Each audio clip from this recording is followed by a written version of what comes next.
Ang kwentong ito ay hango sa tunay na buhay. Karanasan ito ni Lito. Walang eksaktong taon. Probinsya ng Quezon.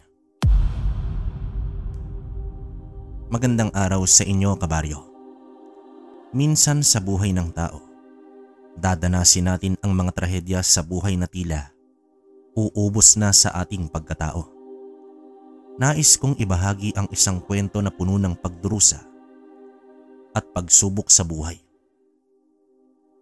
Si Lito, sa edad na 30, ay may malalim na mga guhit na sa kanyang muka. Mga bakas ito ng araw at gabi sa pagtitinda ng lambanog sa probinsya ng Quezon. Ang bawat patak ng pawis na kumikinang sa kanyang noo ay tila kwento ng kanyang buhay. Isang buhay na mag-isa na hinaharap niya simula ng pumanaw ang huli niyang kamag-anak. Ang kanyang munting dampa, nagawa naman sa pinagtagpi-tagping kahoy at nipa, ay hindi lang tirahan kundi sentro rin ng kanyang negosyo. Sa labas nito, nakatayo ang isang matandang kariton na puno ng iba't ibang bote ng lambanog. Mula naman sa klarong uri na tila tubig ulan hanggang sa may halong prutas na makulay at matamis. Si Lito, sa kabila ng pag-iisa, ay hindi kailanman nawalan ng ngiti. Ang kanyang tinig ay laging masigla at ang kanyang mga kwento ay nagbibigay buhay sa bawat umaga at takip silim. Ang tanging katuwang niya sa kanyang araw-araw na pakikibaka ay si Pidong, ang kanyang matalik na kaibigan at kapitbahay. Si Pidong na tila kambal kaluluwa ni Lito ay laging naroon upang tumulong sa paghakot ng mga bote, sa paglilinis ng dampa, o kahit sa simpleng pagbibigay ng salita ng pag-asa. Madalas, may kita silang magkasama sa ilalim ng mangga sa tapat ng bahay ni Lito, nagkakape, habang pinaplano ang susunod nilang paglalako o nagkukulitan tungkol sa mga nangyari sa araw na yon. Hoy, Lito, balita ko ay may bago ka na namang paborito na lambanog ngayon. Tanong naman dito ni Pidong isang hapon habang inaayos ang mga bote sa loob ng kariton. Oo Pidong. Lambanog na may halong saging. Ang tamis at ang bango ng saging ay nagbibigay ng kakaibang lasa sa bawat lagok.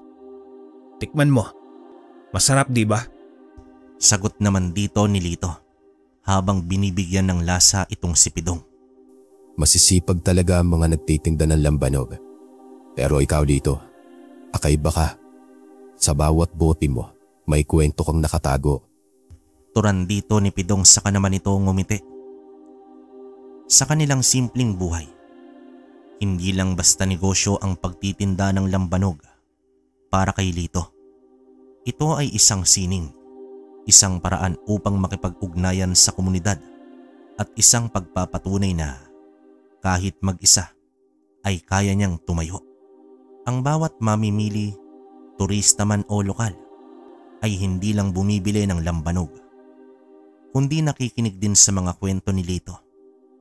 Ang kwento ng pagtitiyaga, ng pag-asa at ng hindi matitinag na samahan ni Lito at Pidong. Minsan isang umaga ay nagising si Lito na may mabigat na damdamin. Madilim pa ang langit nun, ngunit mas madilim pa ang bumalot sa kanyang puso.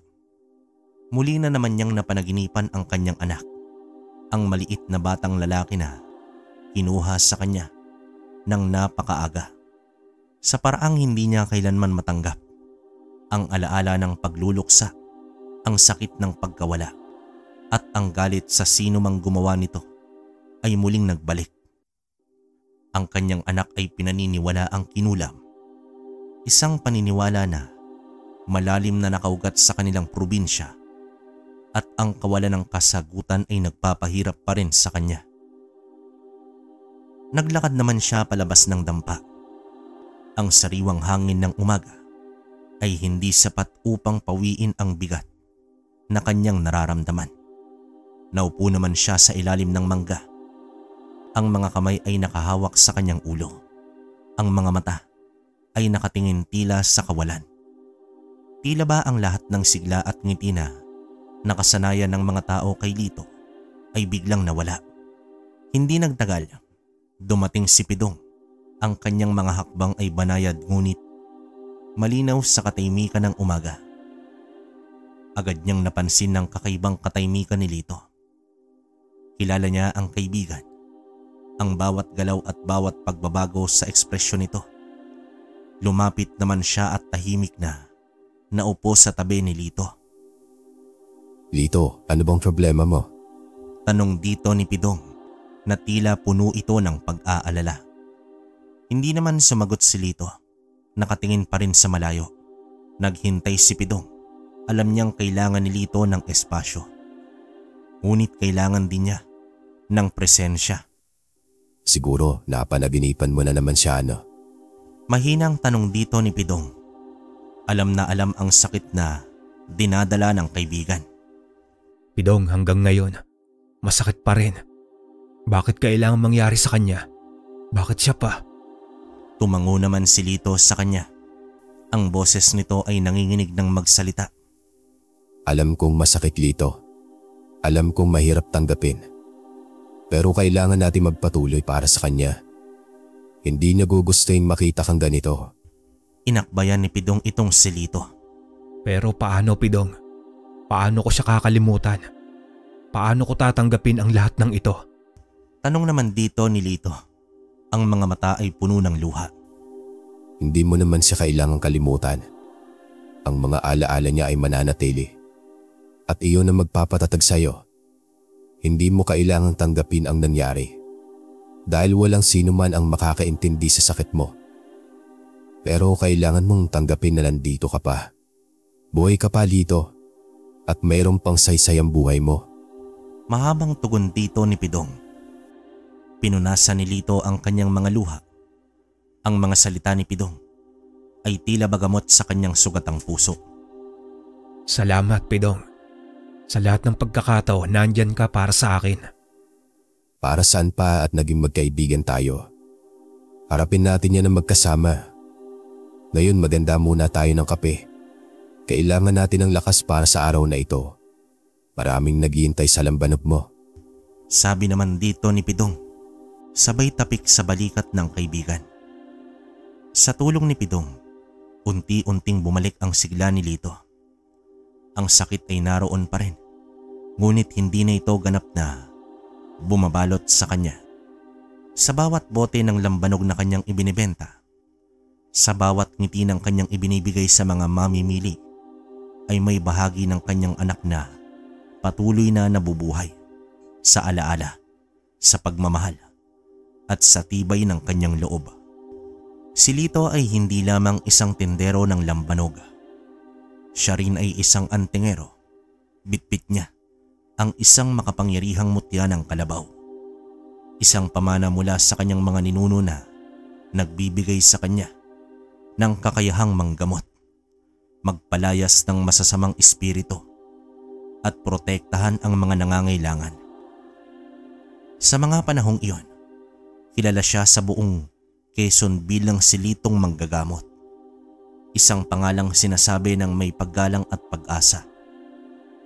Ngunit simula nang pumanaw ang kanyang anak, ang tanging nalalabi sa kanyang pamilya, unti-unting lumabo ang kanyang koneksyon sa sining na ito. Ito ang pagiging antingero na minsay pinagmumula ng kanyang pagmamalaki ay naging simbolo ng kanyang kabiguan. Sa bawat pagliligtas niya ng ibang tao, sa bawat pagpapagaling ng may sakit, tila ba mas lalo niyang napabayaan ang kanyang sariling tahanan. Ang kanyang anak ang naging biktima ng kanyang pagiging abala, ng kanyang pagbibigay ng sarili sa iba, habang ang sarili niyang dugot laman ay nagdurusa. Ang mutya ng kalabaw na minsan niya suot sa kanyang leeg ay nakatago na lamang sa isang lumang kahon sa ilalim ng kanyang kama. Ang mga orasyon at ritual na dati bahagi ng kanyang pang-araw-araw na buhay ay tuluyan ng nalimutan. Ang kanyang focus ay bumaling na lamang sa lambanog at sa pagbebenta at sa paghahanap buhay upang makaraos. Sa kanyang isip, mas mabuting limutin ang pagiging antingero kung ito lang din ang magiging kapalit ng pagkawala ng pinakamamahal niya. Ang sakit ng panghihinayang ay mas mabigat pa sa anumang pasanin na dinulot ng anting-anting.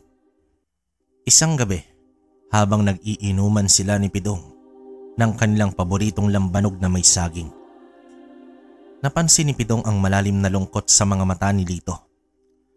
Alam niyang hindi lang ang alaala ng anak ang bumabagabag sa kaibigan niya. Lito, balita ko ay may nangyari na namang hindi maganda sa kabilang baryo. Mayroong bata raw na nilalagnat ng matagal at hindi matukoy ng doktor ang sakit. Naghahanap sila sa iyo pero wala ka raw doon. Hayaan mo na sila, Pidong. Hindi na ako yon. Pero Lito, alam kong kaya mong tulungan ang mga taong yan. Hindi mo pwedeng basta nalang talikuran ang iyong kakayahan. Anong kakayahan, Pidong? Anong silbi ng kakayahang iyon kung hindi ko man lang nailigtas ang sarili kong anak? Masaya ka ba na nakikita akong nagpapagaling ng iba habang ang sarili kong anak ay nawala dahil sa pagpapabaya ko? Bigla ang pagtaas ng boses dito ni Lito. Nagulat na lamang si Pidong sa bigla ang pagbugso ng emosyon ni Lito. Ngunit agad niyang naunawaan ang bigat ng sakit na dinadala ng kaibigan niya. Hinawakan niya ang kamay ni Lito. Hindi mo kasalanan ang nangyari sa anak mo, Lito. Walang sino man ang makapagbabago ng tadhana. Pero ang kakayahan mo, regalo yan. Ginamit mo yan para tumulong sa iba. Hindi ito parusa, Lito. Ito ay biyaya. Pero paano ko magagamit ang biyayang yan kung puro kirot at panghihinayang ang nararamdaman ko tuwing naaalala ko siya? Sa pagtulong mo sa iba, Lito, hindi mo lang sila tinutulungan. Tinutulungan mo rin ang sarili mo. Baka nga sa bawat taong matutulungan mo ay may bahagi ng sakit sa puso mo ang bumababa. Baka sa pagiging antingero mo ulit ay doon mo mahanap ang kapayapaan para sa anak mo. Natahimik na lamang si Lito. Iniisip ang sinabi ng kaibigan. Ang ideya ng muling pagbabalik sa kanyang nakaraan ay nakakatakot. Ngunit merong maliit na kislap ng pag-asa sa mga salita ni Pidong. Posible nga kaya? Posible nga kayang sa pagtulong sa iba, matagpuan niya ang lunas sa kanyang sariling sugatang kaluluwa. Isang hapon, habang abala si Pidong sa masusing paglilinis ng mga bote ng lambanog at si Lito naman ay abala sa pag-iihaw ng sariwang isda. Sa tapat ng kanyang dampa, ang bango ng inihaw na isda at ang amoy ng lambanog ay kumalat naman sa hangin. Isang matandang lalaki ang biglang dumating. Halos hindi ito makahakbang ng tuwid at ang mukha nito ay namumutla sa matinding takot. Nanginginig ang bawat salita na lumalabas sa kanyang bibig. Lito, ikaw ba si Lito? Halos pabulong na tanong dito ng matanda. Habol ang kanyang hininga.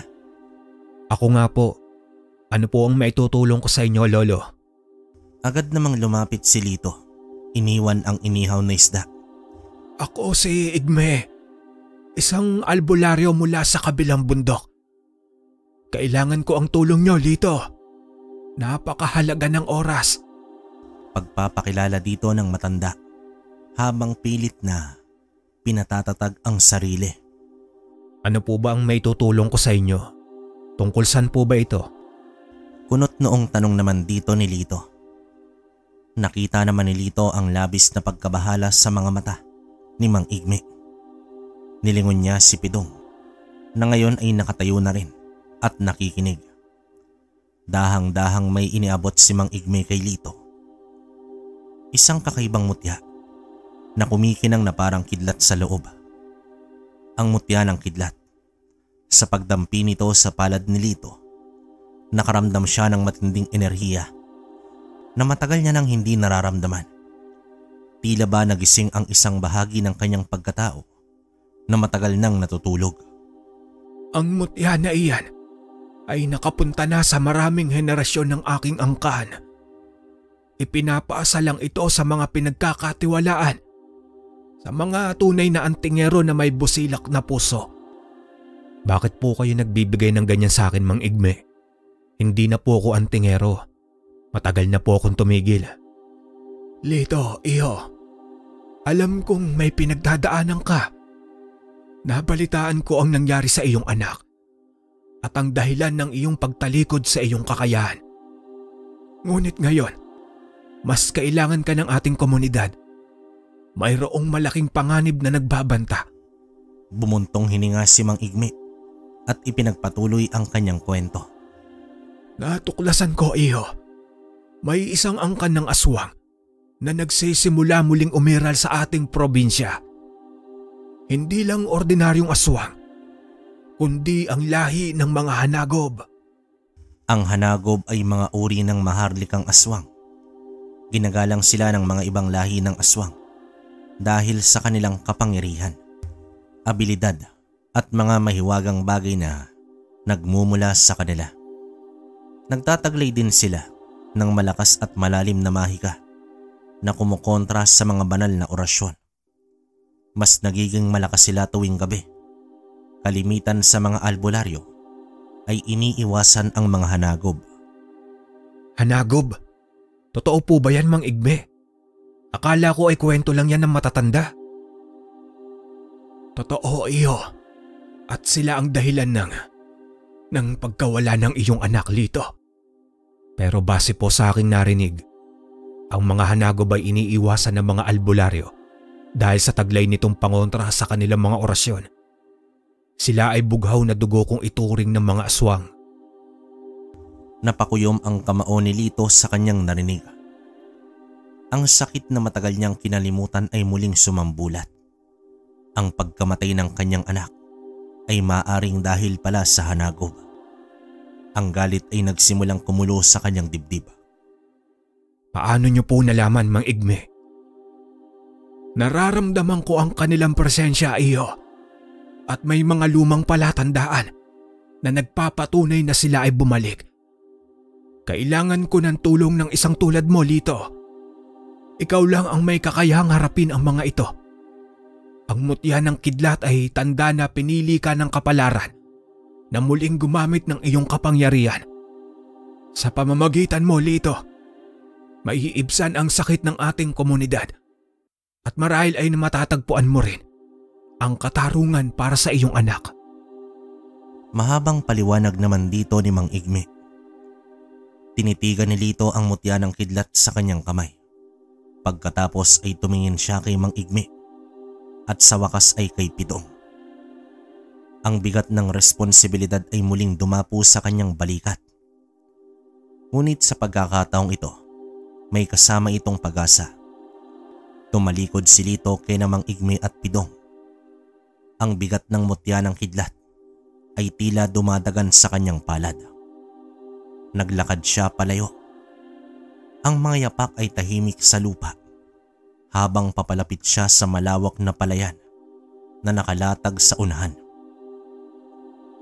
Sa bawat hakbang, ramdam niya ang tibok ng kanyang puso. Isang tibok na matagal nang natutulog. Ngunit ngayon ay unti-unting bumubuo ng ritmo ng pag-aalinlangan at paghahanap ng kasagutan. Humarap siya sa lungtiang karagatan ng palay. Ang hangin ay marahang humahaplos sa kanyang muka.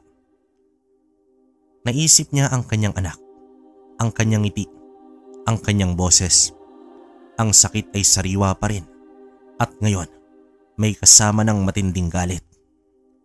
Ang mga hanagob, posibleng sila pala ang dahilan. Hindi pa nakaharap si Lito ng hanagob kailanman. Ang kanyang kaalaman tungkol sa mga nilalang nito ay batay lamang sa mga kwento ng matatanda. Tila mga kwentong naglalarawan sa kanila bilang hindi pangkaraniwang aswang. Ito ay ang mga nilalang na pinagmumula ng matinding takot. Hindi lamang dahil sa kanilang kakayahang magpalit ng anyo, kundi dahil din sa kanilang itim na mahika Ang pinakamapanganib sa lahat ay ang kanilang kakayahang kontrahin ang mga banal na orasyon na siyang pinakamalakas na sandata ng mga antingerong tulad niya.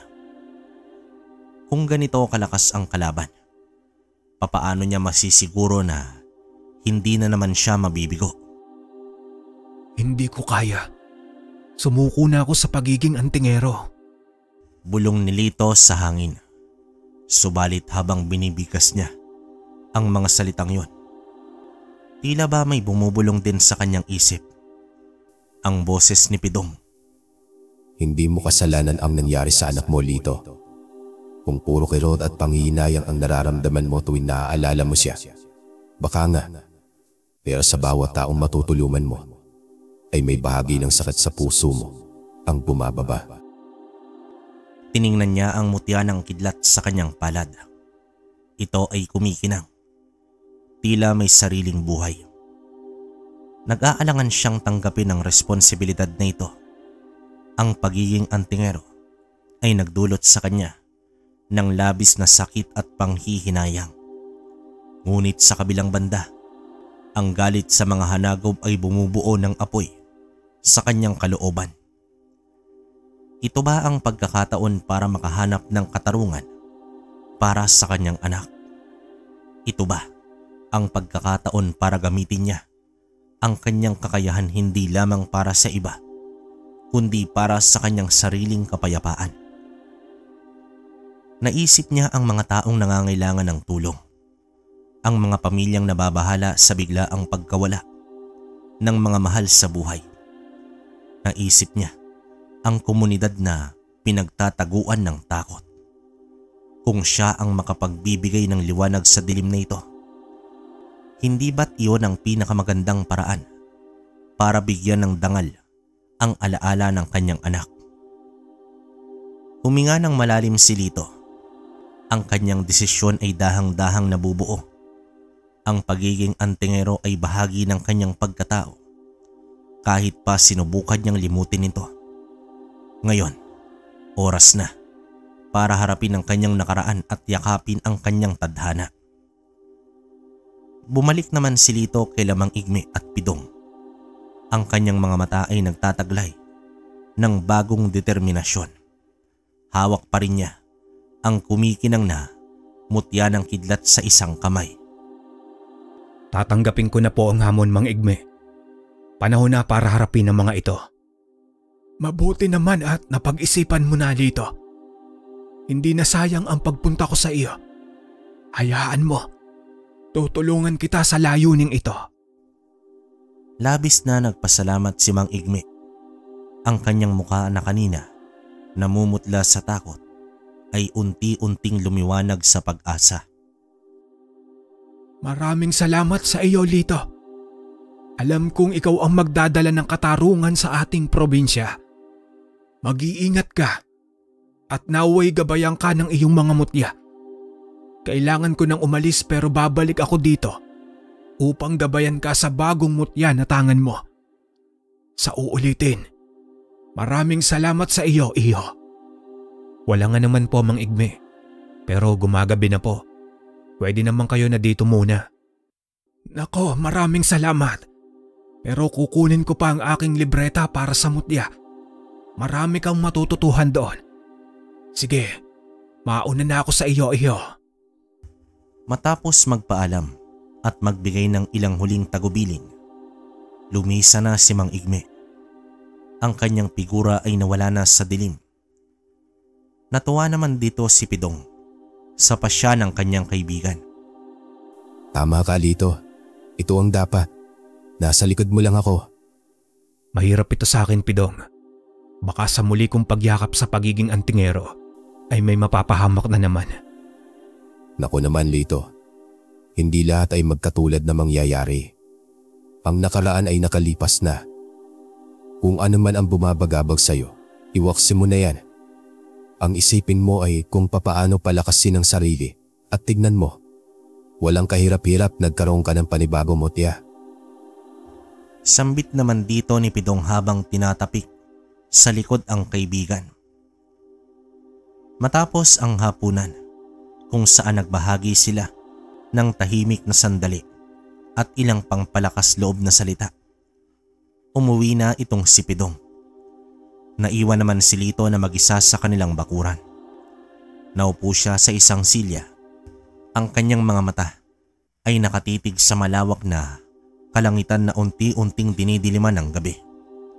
Ang kanyang isip ay abala sa mga nagaganap, sa mga kapangyarihang muli niyang hahawakan at sa mga panganib na kanyang haharapin. Habang nakaupo at nagmumuni-muni, naaninag ni Lito ang isang nilalang sa madilim na bahagi ng bakuran. Malapit ito sa kumpol ng mga puno. Sa simula, akala niya ay anino lamang ito o isang hayop. Ngunit nang magsimulang dumaloy ang konting liwanag mula sa buwan, unti-unti niyang nababanaag ang hugis nito. Wangis tao ito, ngunit may kakaiba sa kilos ang tindig nito. Isang malamig na kaba ang nagsimulang gumapang sa kanyang dibdib. Nanlaki naman ang kanyang mga mata sa takot at gulat nang makita niya nang mas malinaw ang nilalang. Hawak nito si Mang Igme, ang matandang albularyo na kanina lang ay nagpaalam ng may pag-asa, ay ngayon ay nasa kamay na ng isang nilalang na tila nagkukubli sa dilim. Ang mahaba at matutulis na kuko ng nilalang ay nakabaon sa leeg ni Mang Igme, na ngayon ay nanghihina at hirap na sa paghinga. Mang Igme? Sino ka? Bakit mo hawak si Mang Igme? Nauutal na tanong dito ni Lito sa nilalang na yon. Lito, lumayo ka na. Tumakas ka na. Mahinang tugon dito ng matanda. Bago pa man makakilos si Lito, mabilis na ginilitan ng leeg ng nilalang si Mang Igme. Isang mabilis at walang habas na galaw. Walang hiyaw, walang sigaw. Bumagsak si Mang Igme sa lupa at dito nawala ng buhay. Ang kanyang mga mata ay nanatiling bukas, nakatitig ito sa kawalan. Ang nilalang naman ay dahang-dahang tumingin kay Lito. Ang mga mata nito ay kumikinang sa dilim na tila mga baga. Isang ngisi ang sumilay sa bibig nito bago naman ito naglaho sa gabi, kasama ang dala nitong bangungot. Ilang segundong nanigas si Lito sa pagkabigla. Ang kanyang mga mata ay nanatiling nakatingin sa pinangyarihan ng karumal-dumal na krimen. Tila ba ang oras ay huminto at ang tanging naririnig niya ay ang tibok ng kanyang puso na naghuhumiyaw naman sa sakit at galit. Ngunit mabilis siyang natauhan. Ang kirot ng pagkawala ni Mang Igme na kanina lang ay nagbigay sa kanya ng pag-asa ay nagtulak sa kanya upang kumilos. Mabilis niyang nilapitan ang bangkay ni Mang Igme. Ang mutya ng kidlat ay mahigpit na nakahawak sa kanyang kamay.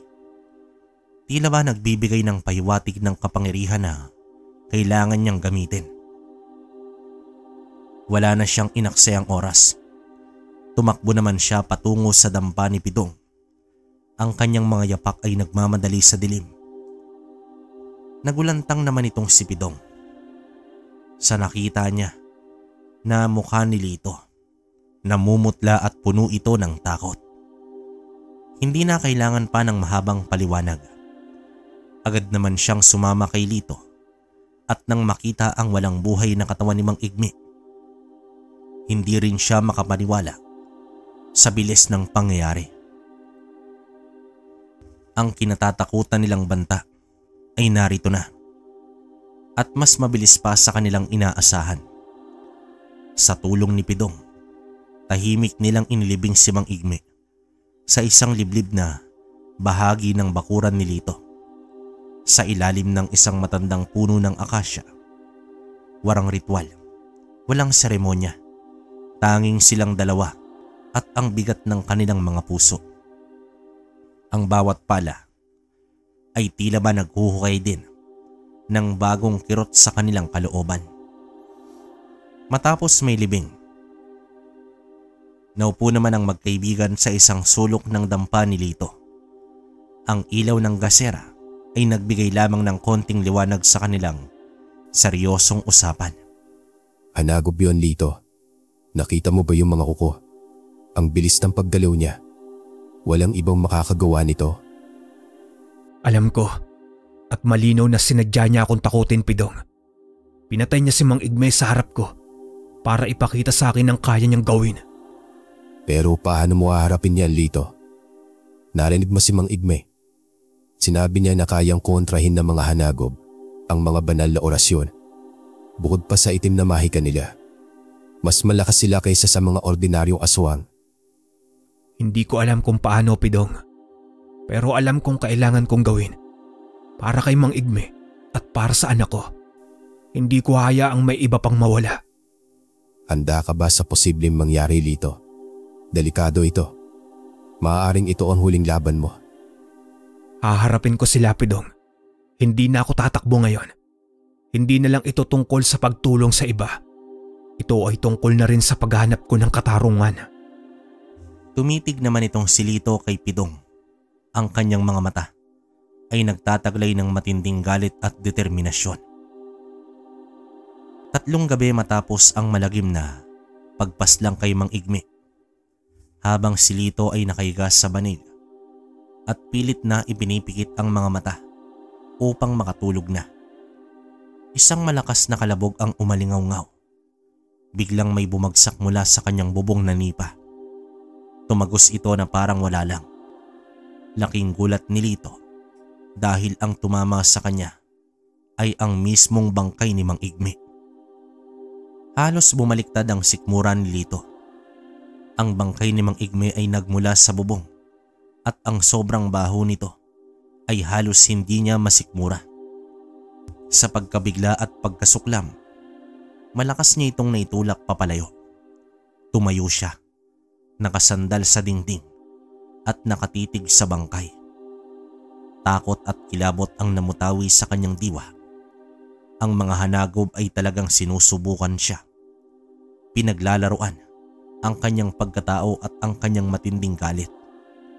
Ang insidente ay hindi lang pagbabanta, kundi isang malinaw na mensahe na hindi natitinag ang mga hanagob sa kanya. Maya-maya pa, biglang dumating si Pidong. Hingal na ingal nito. Narinig niya ang malakas na kalabog mula sa kanyang dampa at agad itong nag-alala sa kaibigan. Nang makita niya ang eksena, ang butas sa bubong, ang bangkay ni Mang Igme na nakahandusay sa lupa at si Lito na namumutla at nanginginig sa takot. Agad niyang naunawaan ang nangyari. Lito, anong nangyari? Sila na naman ba? Tanong dito ni Pidong habang tumatakbo papalapit. Hindi naman makasagot si Lito. Tanging pagtango lamang ang kanyang naibigay. Ang pangyayari ay mas matindi pa sa anumang nakakatakot na kwento na kanyang narinig. Ang paggalang sa patay ay tila ba wala sa bokabularyo ng mga hanagob. Kailangan nating alisin ito, Lito. Hindi tayo pwedeng manatiling ganito. Sabi naman dito ni Pidong, sinubukang pigilan ang pagkasuklam sa kanyang sariling muka. Kahit bangkay ay hindi na nila ginalang. Mga demonyo, hindi na ito maaari. Masyado na nila akong minaliit. Sambit naman dito ni Lito habang hinihila ang bangkay ni Mang Igme. Sa tulong ni Pidong, maingat nilang inalis ang bangkay ni Mang Igme. Ang bigat ng katawan, ang amoy at ang katotohanang ito ay binabalik lamang upang paglaruan sila, ay nagpatingkad ng galit ni Lito.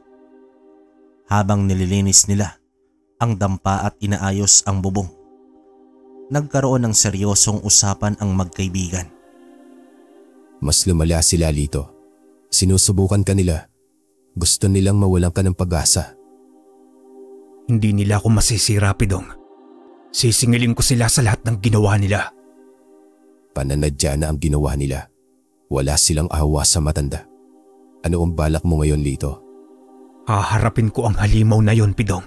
Magtutuos kami. Ngunit sa gitna ng takot, may ibang liwanag na umapoy sa puso ni Lito. Ito ay ang galit.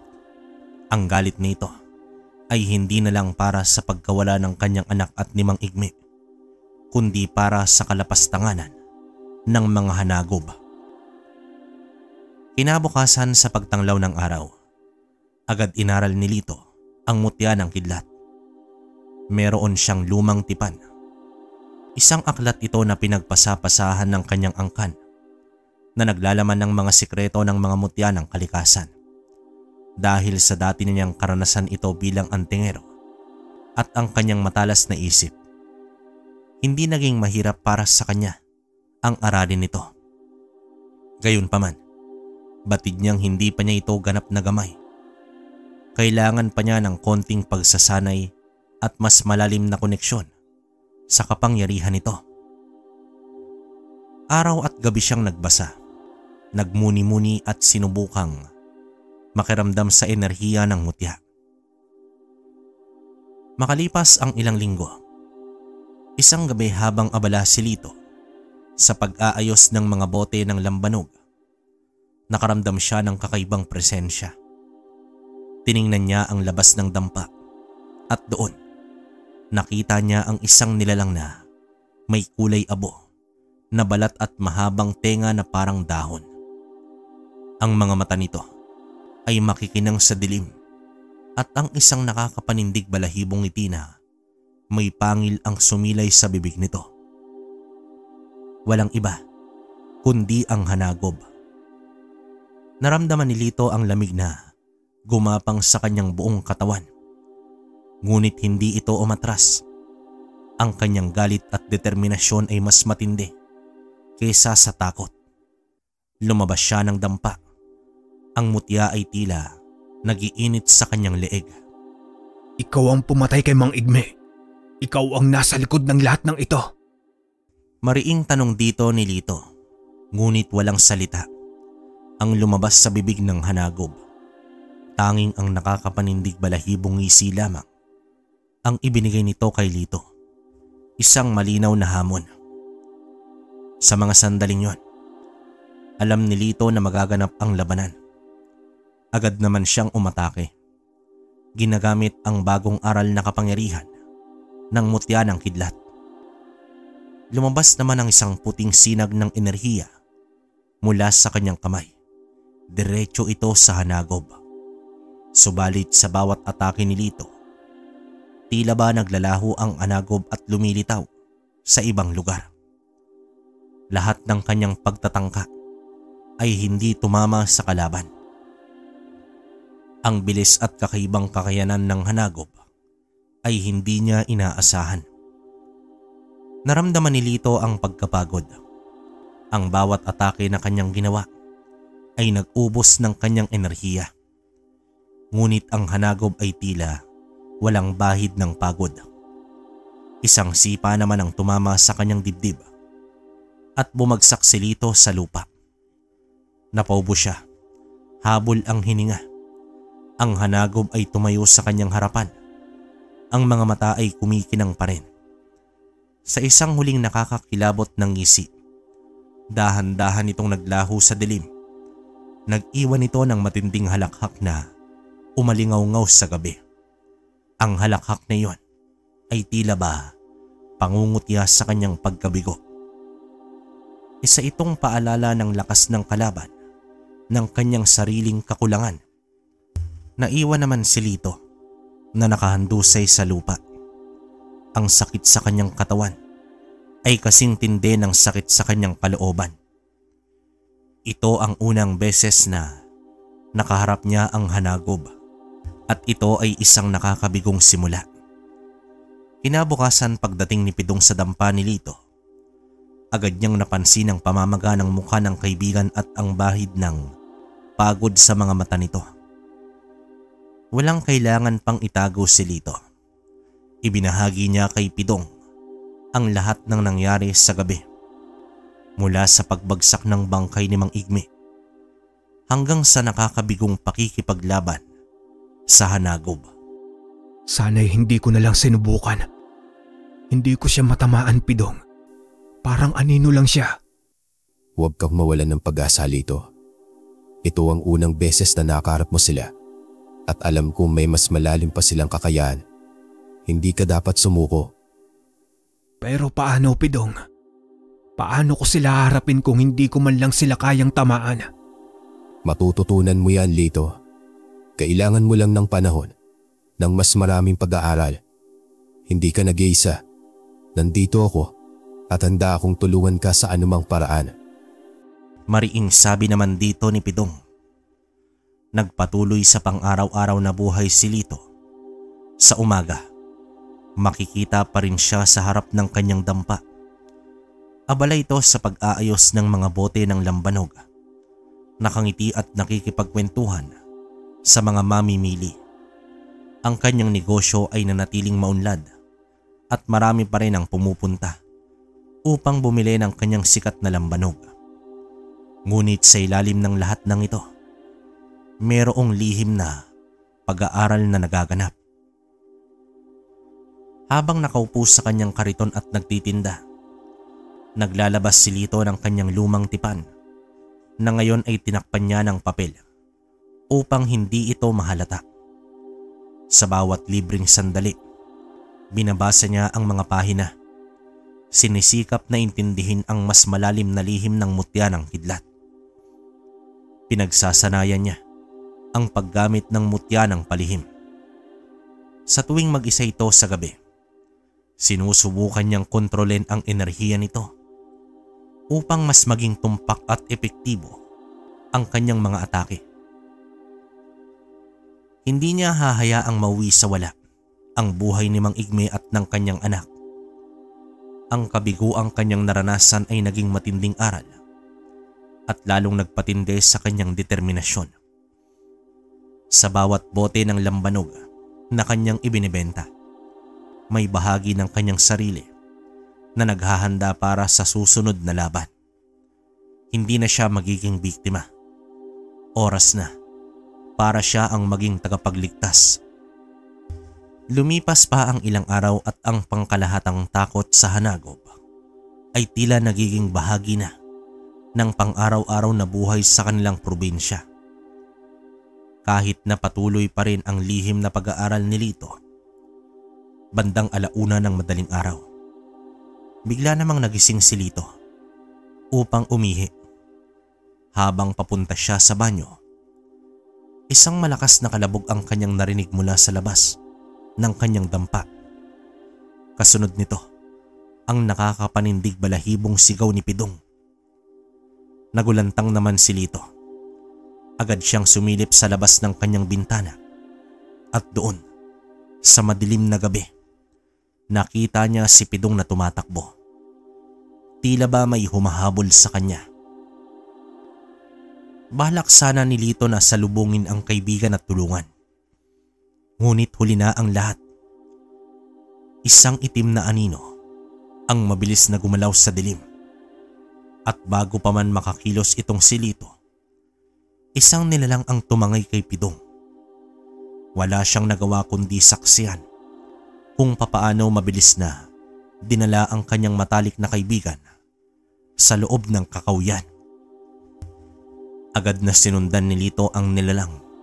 Ang kanyang puso ay naghuhumiyaw sa takot at galit. Tangan niya ang mutya ng kidlat. Handa na siyang gamitin ang anumang kapangyarihan upang iligtas ang kaibigan.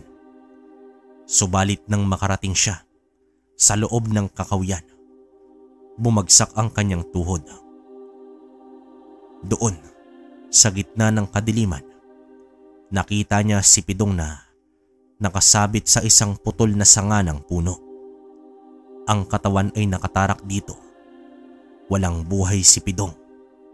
Ang kanyang mga mata ay dilat. Tila ba nagtataka sa biglaan niyang kamatayan.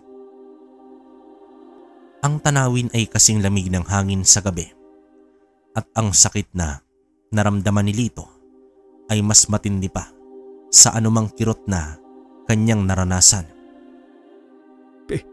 Pidong, kaibigan ko. Pidong, bakit? Bakit ikaw? Mahina at nanginginig na boses ni Lito habang dahan-dahan itong napaluhod. Ngunit hindi pa doon natatapos ang bangungot. Sa pag-asa na magsusugpo niya ang hanagob, nagmadali naman siyang bumalik sa dampa ni Pidong. Nagbabaka sakali siyang nandoon pa ang pamilya nito. Subalit pagpasok niya sa loob ng bahay, mas lalo pang nanlamig ang kanyang dugo. Ang buong pamilya ni Pidong ay wala na ring buhay. Nakakalat sa lupa at tila ba sila ang ginawang basahan ng isang walang awang nilalang. Ang bawat miyembro ng pamilya, mula sa pinakabata hanggang sa pinakamatanda, ay nakita niyang walang buhay, walang hiyawan, walang bakas ng paglaban. Tila ba sila ay bigla na lamang kinuha ng kamatayan. Ang hanagob ay hindi lang pumatay. Ipinamukha nito kay Lito ang kanyang kahinaan at kawalan ng kapangyarihan. Ang lahat ng kanyang minamahal ay unti-unting kinukuha mula sa kanya. Nabalot ng matinding pagluluksa ang buong baryo. Ang trahedyang sinapit ng pamilya ni Pidong ay mabilis na kumalat at ang takot sa mga hanagob ay lalong lumalim. Isang buong pamilya ang biktima ng aswang at ang pangyayaring ito ay nag-iwan ng malalim na sugat sa puso ng bawat isa. Para kay Lito, ang sakit ay di na masukat. Halos bumigay na ang kanyang utak sa labis na kalungkutan at panghihinayang. Si Pidong ang kanyang tanging kaibigan, ang kanyang katuwang sa buhay. At ngayon, wala na rin ito. Naramdaman niya ang matinding pagkabigo. Sa kabila ng mga mutya na hawak niya, hindi niya nailigtas ang kanyang matalik na kaibigan. Nakaupo naman siya sa labas ng bahay ni Pidong, tulala habang ang mga tao ay abala sa pakikipaglamay. Ang mga bulong ng dasal at pag-iyak ay tila humalo sa hangin ng gabi. Nagpapabigat lalo ito sa kanyang damdamin.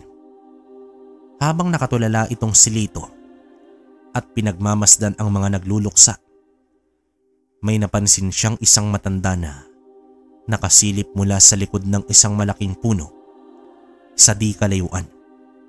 Hindi agad niya ito pinansin. Ngunit nang lumingon siya roon, naroon pa rin ang matanda. Tila naghihintay. May kakaiba sa tindig nito na nakapukaw sa kanyang pansin. Pinuntahan ni Lito ang matanda. Nang malapitan niya, agad niyang nakilala si Mang Demit. Isang kilalang albularyo mula pa sa kabilang bayan na may reputasyon sa pagiging tahimik ngunit makapangyarihan. Nakita ni Lito ang lalim ng karunungan sa mga mata ni Mang Demit. Alam kong mahirap ang pinagdadaanan mo, iho. Nabalitaan ko ang nangyari sa iyong kaibigan at sa kanyang pamilya. Pati na rin ang nangyari kay Igme. Papaano po ninyo nalaman ang lahat ng ito, Mang Demit? Ako rin ay matagal nang nakikipaglaban sa mga nilalang na iyan. Ang mga hanagob ay mas masama kaysa sa inaakala ng marami. Subalit may pag-asa pa, iho. Lumapit namang si Mang Demit kay Lito at may inilabas mula sa kanyang pinid na kamay. Ito ay isa na namang mutya. Ngunit kakaiba ito sa mutya ng kidlat at mutya ng kalabaw. Ito ang mutya ng sinukuan. Sa mga hindi nakakalam, ang mutya ng sinukuan ay isang kapirasong kahoy o sanga lamang na nagmula mismo sa puno ng sinukuan. Ito ay may taglay na kapangyarihan na magpayuko ng kahit anong nilalang. Ang pagkuha nito ay hindi madali. Kapag natamaan ka ng lilim ng puno nito, ikaw ay maninigas at posibleng mawala ng buhay. Nais kitang tulungan laban sa mga hanagob, iyo. Ang mutya ng sinukuan ay magbibigay sa iyo na ang kakayahang pangontra sa kanilang itim na mahika at lalong magpapatibay sa iyong mga depensa. Hindi mo kayang labanan ang mga hanagob gamit lamang ang iyong mga kasalukuyang mutya. Kailangan mo ang kapangyarihan nito upang magkaroon ka ng tunay na pag-asa. Mahabang paliwanag naman dito ni Mang Demit. Nakatitig si Lito sa bagong mutya na inabot ng albularyo. Isang kapirasong kahoy mula sa puno ng sinukuan. Ang mutya ay hindi kumikinang tulad ng mutya ng kidlat. Ngunit ramdam niya ang malalim na enerhiya at kapayapaan na nanggagaling dito. Aminado ako, iho, na natatakot din ako sa mga hanagob. Sila ay puwersa na matagal nang nagpapahirap sa ating lupain. Ngunit nakita ko sa iyo ang katangian ng isang tunay na antingero. Ang iyong tapang, ang iyong pagmamahal sa iyong mahal sa buhay, at ang iyong determinasyon na humanap ng katarungan. Ito ang mga dahilan kung bakit ikaw ang pinili ko upang ipagpatuloy ang laban na ito. Pero paano po ako magtatagumpay kung ang mga banal na orasyon ay kinokontra nila? Dahil ikaw, Lito, ay may kakaibang kakayahan. Hindi lang sa espiritual na aspeto, kundi pati na rin sa pisikal. Ang iyong tapang, ang iyong pagiging handang lumaban gamit ang iyong sariling lakas, ay magiging malaking kalamangan.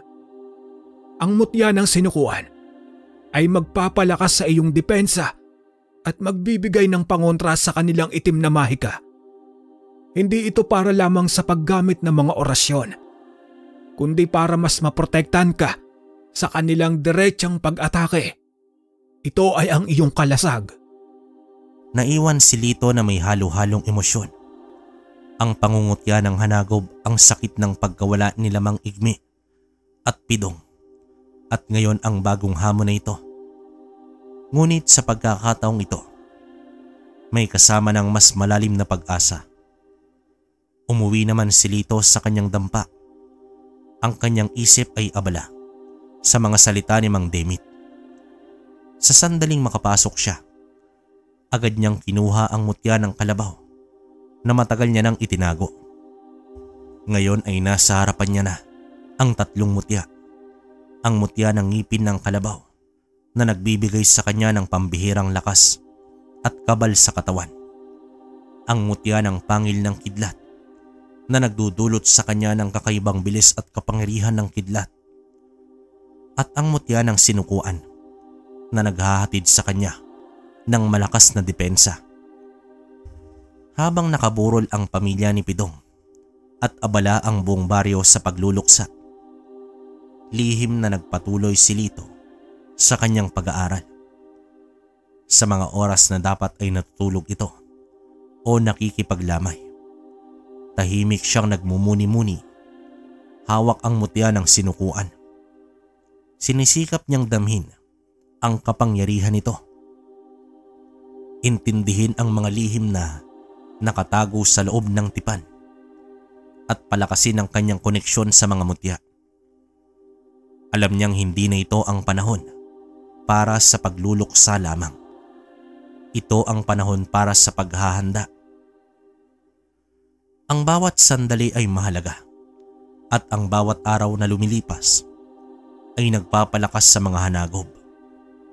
Naging katuwang ni Lito si Mang Demit na ngayon ay naninirahan na malapit sa kanya upang mas magabayan siya nito. Sa bawat araw na lumilipas, ibinubuhos ni Lito ang kanyang sarili sa pag-aaral ng mutya ng sinukuan sa ilalim ng matandang albularyo. Itinuro ni Mang Demit kay Lito ang mga tamang orasyon at ritual na magpapalakas sa mutya at kung papaano ito gamitin bilang kalasag laban sa itim na mahika ng mga hanagob.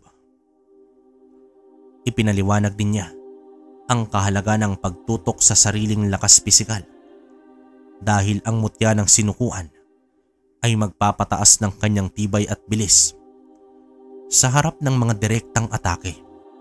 Natutuwa ako sa bilis ng pagkatuto mo, Lito.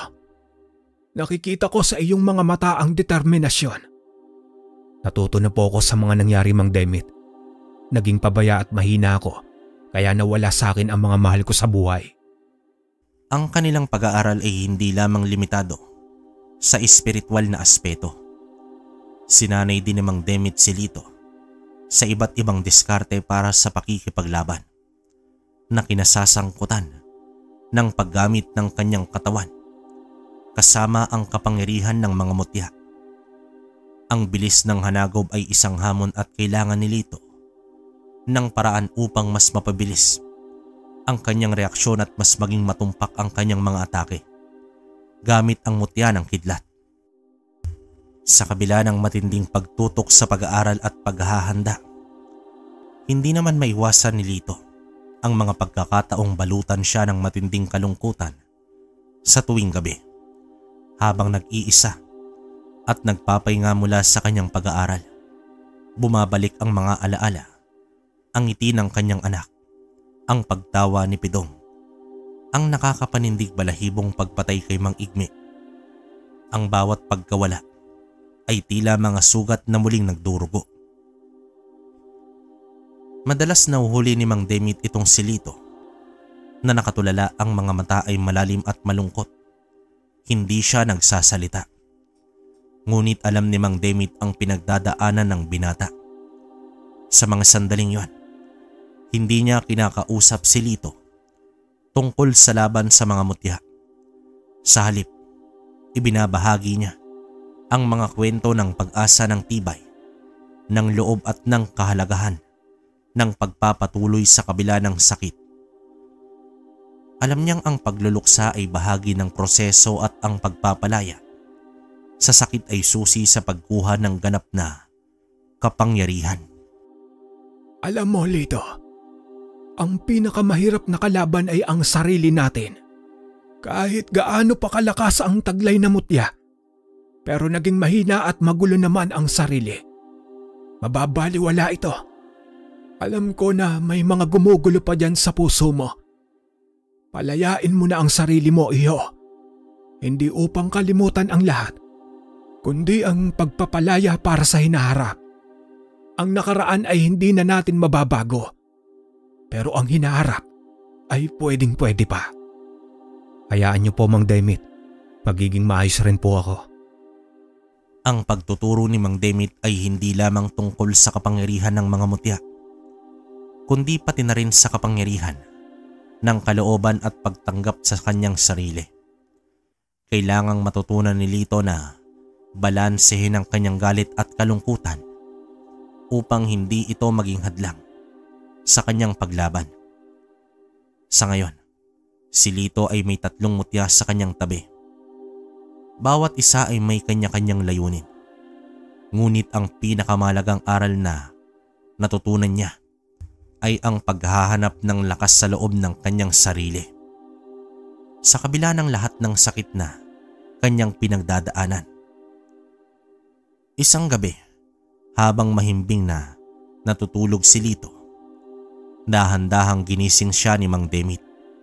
Lito, narito na siya. Dumito lang po kayo sa loob. Huwag na huwag po kayong lalabas. Oo, dito lang ako. Pero mag-iingat ka, iyo. Alalahanin mo ang mga itinuro ko sa iyo. Agad na bumangon si Lito. Ang kanyang puso ay bumubulusok sa bilis. Hawak niya ang 3 mutya na nakasabit sa kanyang leeg. Ang mutya ng kidlat, kalabaw at ng sinukuan. Bago naman siya lumabas ng bahay, sa malamlam na liwanag ng buwan, nakita niya ang aswang na nakatayo sa gitna ng palayan. Ang parehong nilalang na pumatay kay Mang Igme at tumalos sa kanya. Ngunit sa pagkakataong ito, walang takot sa mga mata ni Lito. Mas naging maingat at mautak na siya. Ang kanyang pagkatalo ay hindi na maulit pa. Hindi siya sumugod ng padalos-dalos. Sa halip, sinuri niya ang hanagob. Pinag-aralan ang bawat galaw nito at inihanda ang kanyang sarili para sa labanan. Dito nagsimula ang laban. Ang hanagob ay sumugod, mabilis at walang awa. Gaya ng dati, ngunit handa itong si Lito.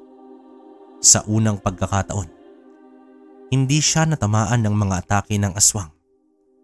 Gumamit siya ng mutya ng kalabaw upang depensa ng kanyang sarili, na siyang nagpapalakas sa kanyang depensa at nagpapabilis ng kanyang reaksyon. Ang bawat pagtatangka ng Hanagob na atakihin siya ay tila bumabangga sa isang hindi nakikitang pader. Naging balanse ang paggamit ni Lito sa kanyang mga mutya. Nang makakita siya ng pagkakataon, inilabas niya ang kapangyarihan ng mutya ng kidlat, at sa pagkakataong ito, ang kanyang pag-atake ay tumama sa Hanagob. Dito umalingaw-ngaw ang isang hiyaw ng sakit mula sa nilalang na yon. Nagpatuloy ang laban, ngunit ngayon, si Lito na ang may kalamangan. Gumamit siya ng taktika at diskarte. Pinagsasama ang kanyang pisikal na lakas sa kapangyarihan ng mga mutya. Ang Hanagob na sanay sa madaling panalo ay nagsimulang manghina. Sa bandang huli, sa isang huling malakas na pag-atake gamit ang mutya ng sinukuan, napaluhod ni Lito ang aswang na tila dumikit ang mga tuhod nito sa lupa. Nilapitan ni Lito ang Hanagob. Ang kanyang puso ay puno ng galit at katarungan. Tiningnan niya ang nilalang na yon, at sa pagkakataong ito, walang ngisi ang makikita. Tanging purong pagdurusa. Tinapos niya ng walang pag-aalinlangan ang Hanagob. Gamit ang kapangyarihan ng mga mutya na ngayon, ay ganap niya ng hawak. Ang halakhak ng pagdurusa ng Hanagob ay unti-unting nawala sa hangin. Nakatayo si Lito sa gitna ng palayan. Humihingal ang mga mata. Nakapako sa naglahong Hanagob. Hindi pa rin siya makapaniwala na nanalo siya sa labang yon. Ang mabigat na matagal niyang dinadala sa kanyang puso ay tila bahagyang nabawasan. Nararamdaman niya ang init ng 3 mutya sa kanyang leeg. Patunay ng kanyang kapangyarihan at ng kanyang pinagdaanan. Lumapit naman si Mang Demit. Ang kanyang muka ay seryoso, ngunit may bahid ito ng pagmamalaki. Nagtagumpay ka, iyo. Ngunit ito ay simula pa lamang. Ano pong ibig ninyong sabihin? Ang Hanagob na iyon ay hindi nag-iisa. Sila ay isang buong angkan. At dahil sa ginawa mong iyan, tiyak na ang paparating na digmaan ay magiging mas malaki at mas mapanganib. Isang malamig na kaba ang muling gumapang sa dibdib ni Lito. Isang angkan. Ibig sabihin marami pa sila. Ngunit sa pagkakataong ito, hindi nagpatinag si Lito. Ang kanyang takot ay unti-unting napalitan ng pananabik. Pananabik na ipagpatuloy ang laban. Pananabik na makahanap ng katarungan para sa lahat nang nawala sa kanya at sa kanilang komunidad. Kinabukasan ay kumalat ang balita ng tagumpay ni Lito laban sa Hanagob. Ang buong baryo ay nabalot ng halo-halong emosyon, pagkabigla, pag-asa at pasasalamat. Ang takot na bumalot sa kanila sa loob ng mahabang panahon ay unti-unting nabawasan. Mula sa pagiging simpleng tendero ng lambanog, si Lito ay naging kanilang bayani, ang kanilang tagapagligtas. Ang kanyang dampa na minsay sentro lamang ng kanyang negosyo ay naging kanlungan at tagpuan ng mga naghahanap ng pag-asa.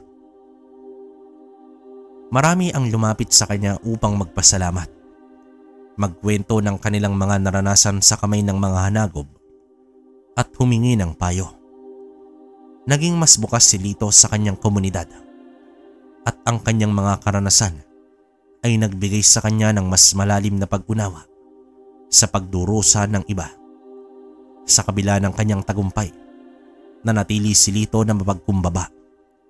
Alam niyang marami pa siyang kakaharapin. Ang pagkawala ng kanyang anak at ni Pidong ay mananatiling bahagi ng kanyang pagkatao.